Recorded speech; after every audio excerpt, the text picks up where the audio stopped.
Melina with Maricopa County Public Health, and I'm here with Ryan from SRP. Ryan, you guys are part of our Preparedness and Wellness Expo, one of the sponsors. We're happy to have you back. Oh, we're happy to be here.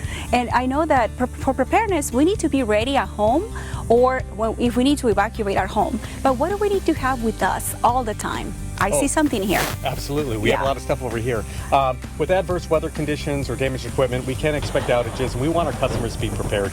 Behind us, we have a couple different kits. One that you could purchase at an outdoor retailer that's already put together, and of course, one you could just make yourself.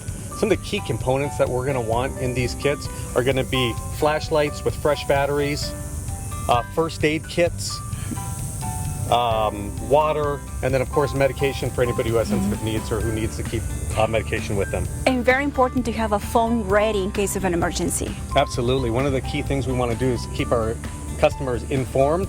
With the SRP Power app, we're able to tell you about outages, estimated time of restoration, and we can even send you text messages in regards to when power has been restored if you need to leave the house. You can sign up for the Power app just through your cell phone, through your app store, or you can go to srpnet.com and sign up for text reminders. Perfect. And if you want more information, come and join us September 21st from 9 a.m. to 3 p.m. at Metro Center Mall. All this information will be available, and you guys will be there to talk to people. Absolutely. We're looking forward to seeing everyone.